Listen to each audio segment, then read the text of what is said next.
This podcast is a proud member of the Tech Podcast Network. Visit the Tech Podcast Network at www.techpodcast.com.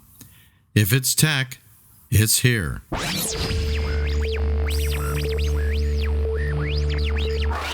Welcome to Calcast, your Create International podcast.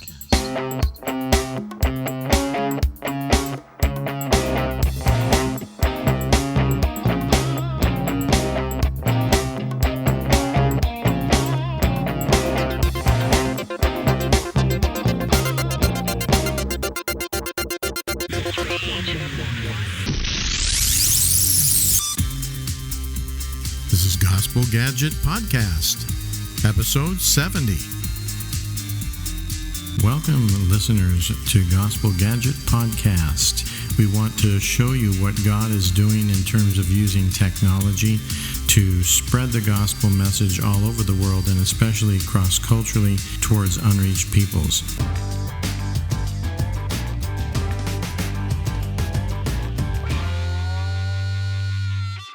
Greetings, Gospel Gadget Podcast listeners. We are excited to be bringing you a whole new series of episodes that relate to media for movements, very similar to what we've been talking about and sharing with you from God Network News. But in this series, we're going to be looking at the same people groups, the same movements, but looking at how technology and media are being used to enhance and spark and even accelerate movements.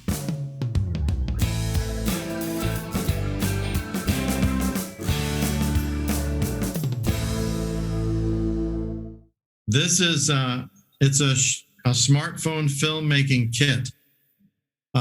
This comes, of course, from China, and this light just uses AA batteries. You can get anywhere.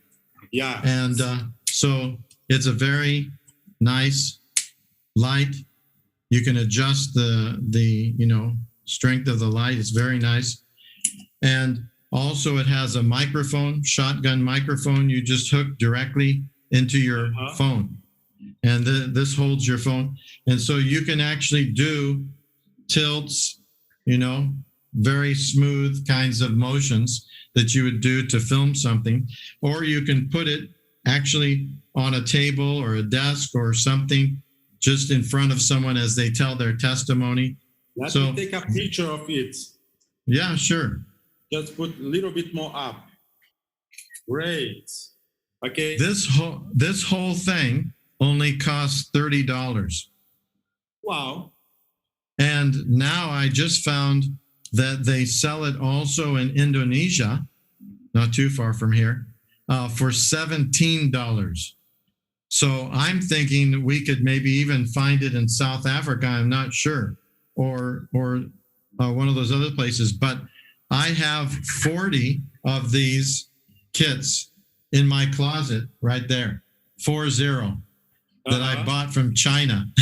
Wonderful, and really wonderful. So what we have already been talking to Joseph and to Pedro and to Justino, and also I think with you, is that we would like to eventually come with a small team and have 1 week where we train the local people how to use their smartphone to do short films, how to make a film look good, how to tell a story visually, and how to use this.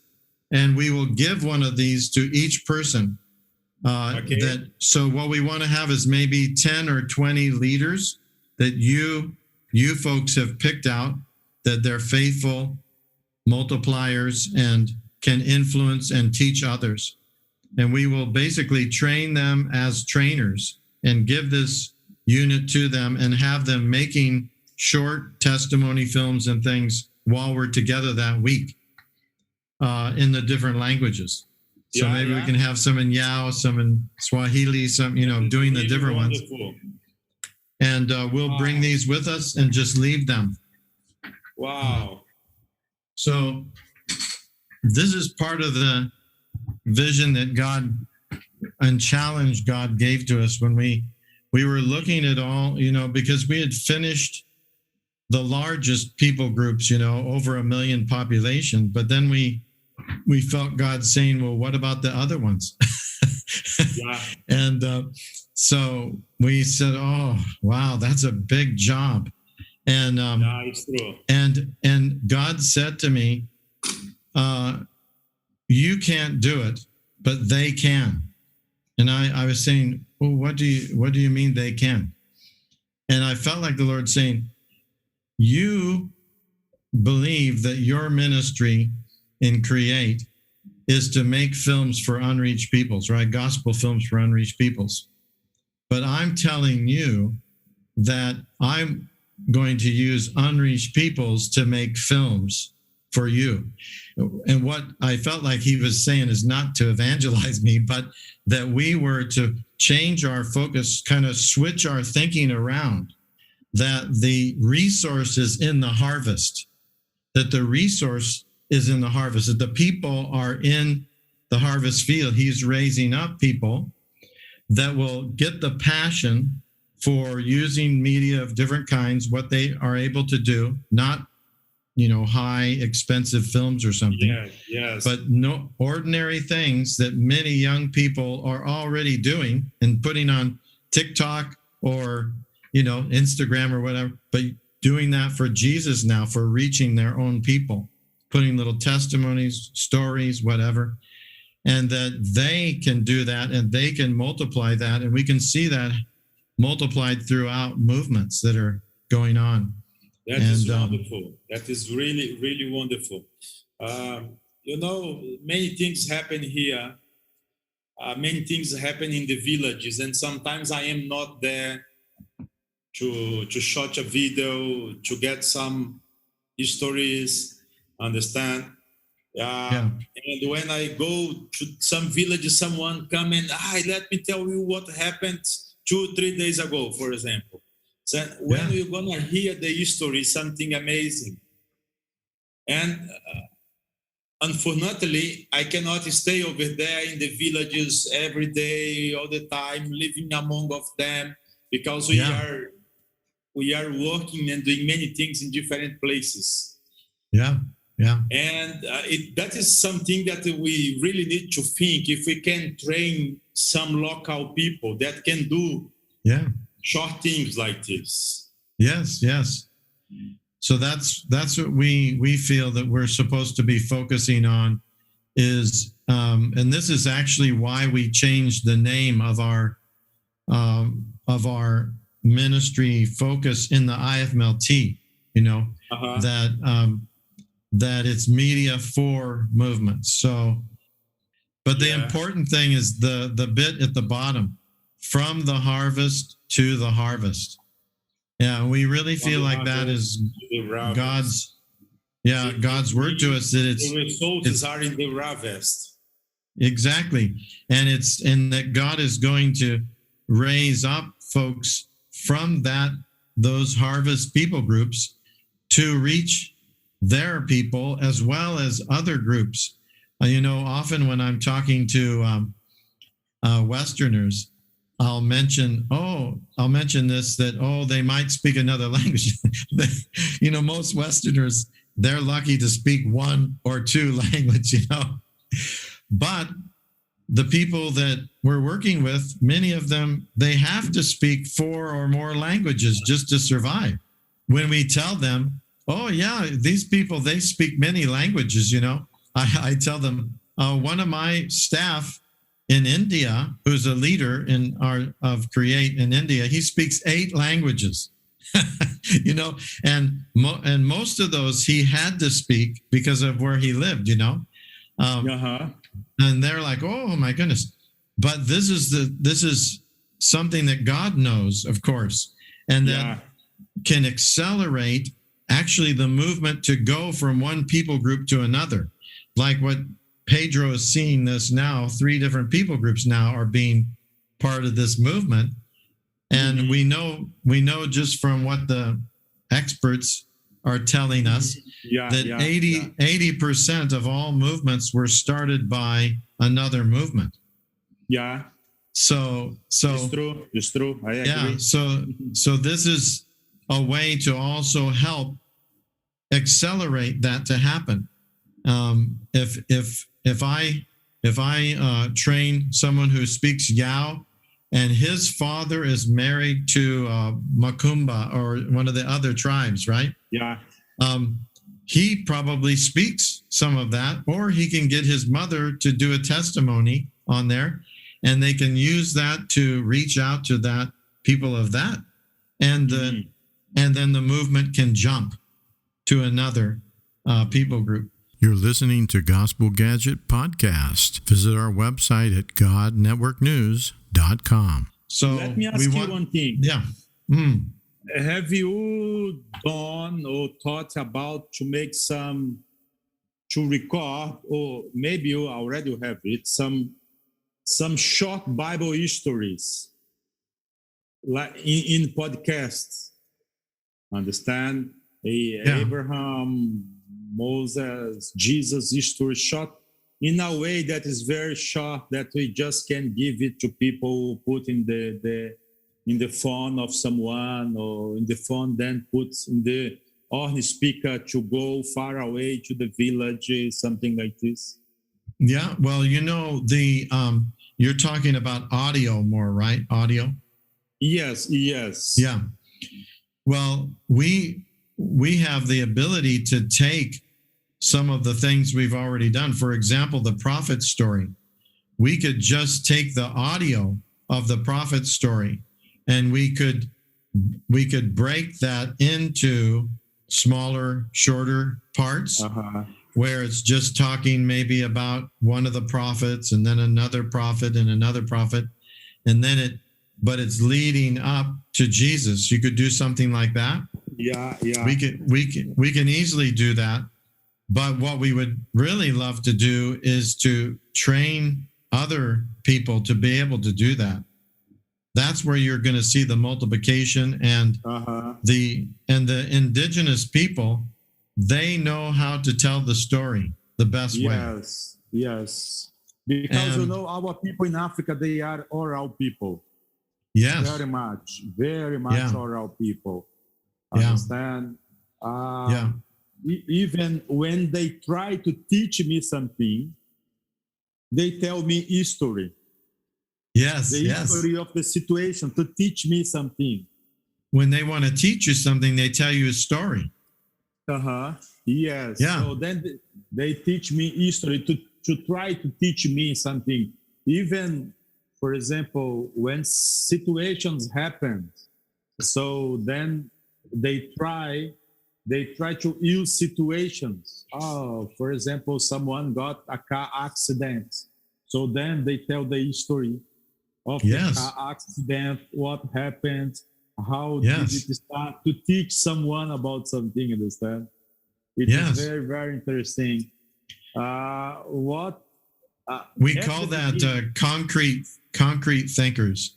They have to communicate through a real life example. And then after that, they draw some wisdom from it. Yes. Whereas in Western culture, we go the other way around. We teach the principle first, and then we add some story to back it up. Yes, it's true. We do it another way. It's totally true.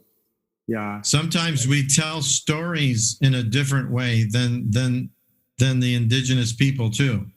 And that's why it's important for them to be the ones to tell the story. We can help teach them how to record and how to, how to maybe, I don't know that we can even teach them more about creating a story, because they're already pretty good at that, knowing that. But maybe how to record it and then be able to share it with other people. That's maybe what they need more. Yeah, it's true. And people tell stories differently. Sometimes they'll tell a little bit of the future of that story, and then they go back and tell how you got there in the story. Others, they don't do that. Some, they tell a story and it has a climax, at the end, like the hero wins the girl or whatever, but others, they don't have an end. The story just keeps going, but they just stop at a particular point. So that's what we have learned over the years, that we have with Create, we have to have the people helping us write the story and tell the story. If we try to do it, then it becomes a Western film, you see? And then they don't understand it. It seems confusing. Yeah, it's true. And I forgot to say another thing. I am doing, not only me, but I am trying to do more with the people here, the local people. We can make a video of 4 minutes, just a short video, someone preaching and teaching about the salvation in Jesus. Yeah. At most 4 or 5 minutes. Yeah. Understand? So then we record it and then we make a small video. Why? Because we have our healthcare project. Now we have a small clinic here that we every Saturday we take the doctors to the villages to treat the people, the sick people. Right. So then sometimes comes 100 people, 150. Wow. So then we pay the doctors, the local doctor here. We pay the day of their work. Understand? Yeah. So then, but before we gather people in one place, like in one line, but everybody sitting somewhere. So then we put a big screen. Then we start to put the videos, the small videos, while they are waiting the doctors to be attended by the doctor. Good. They watch the videos. Oh, that's good. Yes. The guy that worked with me, he's a Brazilian guy. He is the one that is taking care of our healthcare project. He is not a specialist in make video or something, but he's trying to do his best. Understand? Yeah. So that is something else that we are using. So then it has been something very good, because the most of the people that come, they are Muslims. Or they are Muslims or they are animist people. Right. Because we do different. There is a day that we go to the Christian to help the poor Christian in the churches. We have a day that we go straight to the non-believers. Right. I mean, Muslims, animist people. So then when we go to the non-believers, we put the screen in the place that they are watching. Normally, we go to the village that has no electric power, electricity. So then we have investor. You know the investor. We put in the car battery. Yes. That comes 12 volts. That gives us 220 volts. Yeah. Right. So then we can put television. We can put a good screen size. Oh, that's very good. Some microphones. So then it has been very good. And we do it every Saturday. Wow. We have this ministry, understand? And we have seen great testimonies, people watching the small video. Even myself, I do some videos, just some short videos, preaching, teaching, something very, very quickly. So it has been very good. That's good. So you're using a lot of media. Yeah, it's true. But sometimes. As I said, it's not specific for one by one. Sure. No, that's right. As I said, it's more in the community. And that's good. Yeah. You want it to be community, because then it's not hidden. It's not, they're not afraid. They're not scared of it. Yes, I've seen that. Yeah, I know. and yeah, people are more open if they, they'll feel more comfortable if there's other people around and they're seeing this. It's not no, that's very good, because people, we call this in anthropology. I actually was trained as an anthropologist, believe it or not. My wife is the media person. So we kind of combined our things and taught each other. But we call this a collectivistic societies. They're collective. Everything happens as a group. Everything is kind of shared together with one another to different degrees and things like that. But and that's the way we have to reach them. That's the way. Mm-hmm. And it doesn't mean that all will come to Jesus, but some will. And then what you do with them later has to be also community-oriented focus. How you do DMM and all that. It can't just be an individual here or there. People have tried that. It doesn't work.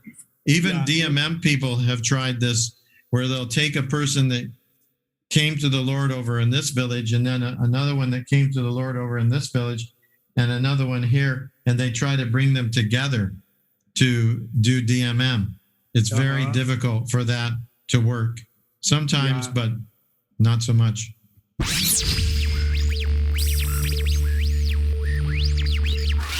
If you enjoyed this episode, please consider donating to help us continue to bring exciting stories fresh from the field. Visit our website at godnetworknews.com and select the PayPal link on the right side of the page, or consider becoming a Patreon partner to receive access to more valuable materials exclusive to our members.